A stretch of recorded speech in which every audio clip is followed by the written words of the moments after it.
시원적 구속사 설교 주제 존재의 집 제목 하나님의 집에서 모이는 공동체 본문 히브리서 10장 21절에서 25절 또 하나님의 집 다스리는 큰 제사장이 계심에 우리가 마음의 뿌림을 받아 악한 양심으로부터 벗어나고 몸은 맑은 물로 씻음을 받았으니 참 마음과 온전한 믿음으로 하나님께 나아가자. 또 약속하신 이는 믿으시니 우리가 믿는 도리의 소망을 움직이지 말고 굳게 잡고 서로 돌아보아 사랑과 선행을 격려하며 모이기를 피하는 어떤 사람들의 습관과 같이 하지 말고 오직 권하여 그날이 가까움을 볼수록 더욱 그려하자. 아멘.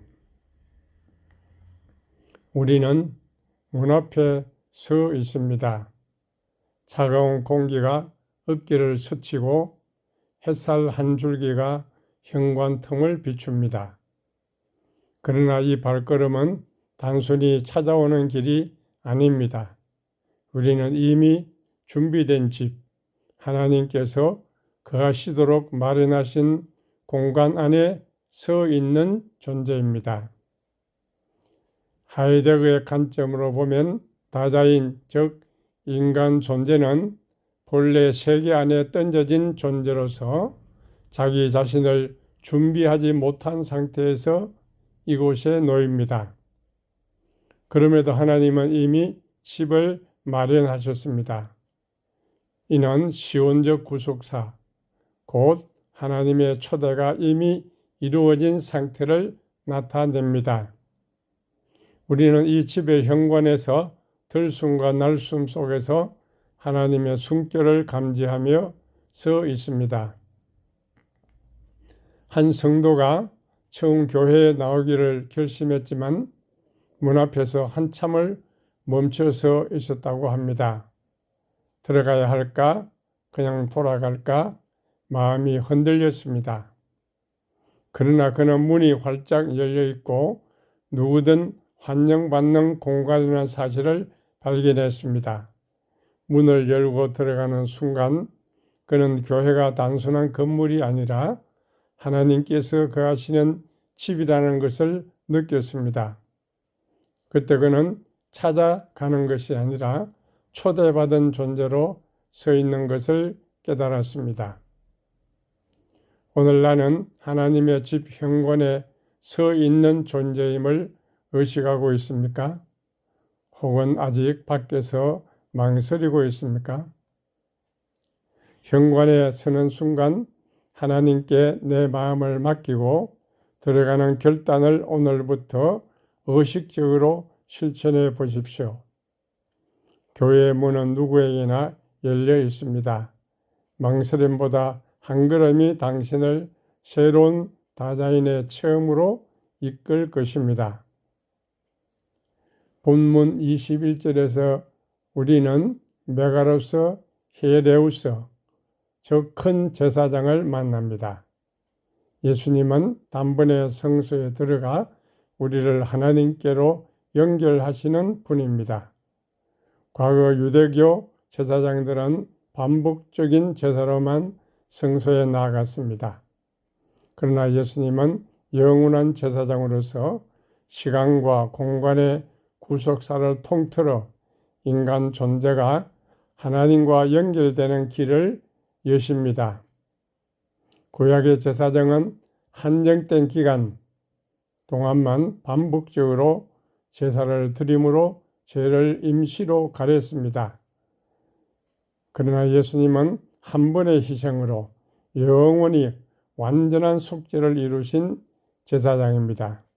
그래서 큰 제사장이라는 표현이 사용됩니다. 크다는 것은 근위와 안전함과 영원함을 의미합니다. 우리 다자인 인간은 역사적 차원에서 성소 안으로 들어갑니다. 이것은 단순한 종교적 행위가 아닙니다. 오늘이라는 역사 속에서 우리가 문을 열고 들어감으로써 참여하는 구속사의 체험입니다. 한 분이 처음 교회에 나오셨습니다.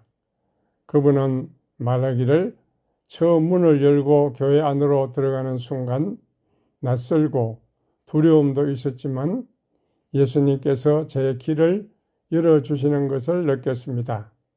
하나님이 제 마음과 숨속에 계신 것을 처음으로 경험했어요. 이 사례는 단번에 열린 성소, 즉 예수님의 역사적 사역이 오늘 우리 다자인 속으로 들어옴을 보여줍니다. 오늘 내가 문을 열고 들어가는 역사적 참여를 하고 있습니까? 직장, 가정, 모임에서 하나님과의 연결을 느끼고 실천하십니까? 히브리서 10장 25절은 우리에게 권면합니다. 모이기를 피하는 어떤 사람들의 습관과 같이 하지 말고 오직 권하여 그날이 가까움을 볼수록 더욱 그리하자. 공동체는 단순한 모임이 아닙니다. 다자인은 타자와 관계 속에서 존재가 드러납니다. 우리가 함께 모일 때 문이 열리고 서로의 숨결이 섞이며 공간이 살아납니다. 햇살과 촛불이 얼굴 위로 춤추고 발걸음 소리가 공간을 울립니다. 한 청년이 교회 봉사에서 힘들고 지쳐 모임에 나오기 어려웠습니다. 그러나 다른 성도가 너의 얼굴을 보고 싶다. 같이 기도하자고 권했습니다. 그 청년은 마음의 문을 열고 참여했는데 공동체 속에서 숨쉬는 체험을 했습니다. 작은 권면이 다자인 속에 생명과 숨결을 불어넣는 사례입니다. 우리가 서로의 존재를 숨쉬게 하는 작은 권면과 격려를 실천할 수 있겠습니까? 오늘 누군가에게 격려의 한마디를 건네십시오. 삼위 하나님의 집, 성부, 이미 지어진 집. 성부 하나님은 이미 집을 지으셨습니다. 돌과 바람, 햇살과 별로 완성된 집. 이는 시온적 구속의 상징입니다. 칼바르트가 말한 바 인간의 응답 전에 이미 이루어진 은혜입니다. 교회 성가대가 연습하는 방을 떠올리십시오. 연주를 시작하기 전 피아노, 악보, 의자 모두 이미 자리에 놓여 있습니다. 우리는 연주를 시작하기 전 이미 준비된 하나님의 집 안에 서 있습니다. 성자, 역사 속 몸체. 성자 예수님은 역사 속에서 몸을 드러냅니다. 십자가 위에서 무너진 듯 보이지만 그 안에서 깊은 거주가 시작됩니다. 다자인은 죽음과 고통 앞에서 진정으로 드러납니다. 예수님은 우리 존재 안으로 스며들며 역사 속에서 거주를 완성합니다. 한 성도가 가족 상실로 깊은 슬픔 속에 있었습니다. 그는 십자가를 바라보는 순간 하나님이 제 고통 속에 계심을 느꼈다고 말했습니다. 고통과 역사 속 체험 안에서 다자인은 예수 안에서 거주를 발견합니다. 성령, 집의 숨결. 성령은 집안 숨결처럼 우리의 이해를 넘어 존재를 열어놓습니다. 창문 틈으로 스며드는 공기, 우리의 들숨과 날숨 속에서 성령은 인간의 내적 거주를 지속시킵니다. 오늘 하루 성령의 숨결을 의식하며 호흡 속에서 하나님과 동행해 보십시오. 작은 순간의 기도와 묵상이 바로 다자인 속 하나님의 거주를 체험하는 시간입니다. 구원은 단순한 도덕적 개선이 아닙니다. 구원은 존재의 이사 곧 다자인의 이동입니다. 우리는 시온적 초대를 받았고 역사 속 성소에 들어왔으며 종말적 충만 속으로 나아갑니다. 한 직장인이 매일 반복되는 일상 속에서 무기력함을 느꼈습니다. 그러나 하나님이 마련하신 공동체 안에서 그는 작은 섬김을 실천하며 자신이 초대받은 거주자임을 깨달았습니다. 그의 삶은 단순한 생활에서 거주하는 삶으로 전환되었습니다. 오늘 나는 초대받은 거주자로 살아가고 있습니까? 나의 존재가 단순히 살아있음에 머물지 않고 하나님과의 거주 속에서 움직이십니까? 교회는 개인의 모임이 아니라 관계의 집입니다. 우리 존재는 타자와 관계 안에서 드러납니다. 지즈울라스가 말한 것처럼 존재는 관계 속에서 실제하며 공동체 안에서 믿음은 숨쉬고 확장됩니다.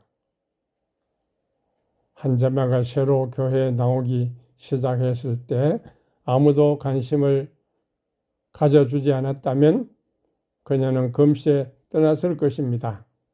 하지만 몇몇 성도가 작게 다가와 인사하고 기도해주며 도움을 주었습니다. 그 순간 그녀의 다자인은 공동체 안에서 숨을 쉬게 되었고 믿음을 경험했습니다. 오늘 나는 공동체 안에서 타자의 존재를 숨쉬게 하고 있습니까? 작은 권면, 격려, 선행으로 믿음을 살아내고 있습니까? 시온적으로 이미 지어진 집안에 초대받은 존재, 역사적으로는 오늘 우리가 문을 열고 들어가는 순간, 종말로는 완전히 충만하게 거주되는 날. 다자인 인간은 시간 속 존재이지만 동시에 시험과 종말의 구속사적 흐름 안에 놓여 있습니다. 오늘 우리가 서 있는 순간은 이 시공간적 구속사 속 역사적 체험입니다. 나는 현재 이 집에서 어떻게 살아가고 있습니까? 시온과 종말 속 오늘 나의 다자인 인간 존재는 어디에 머무르고 있습니까? 기도드리겠습니다. 주님, 오늘 우리는 하나님의 집 현관에 서 있는 존재입니다. 문을 열고 들어가 숨쉬고 머물게 하소서.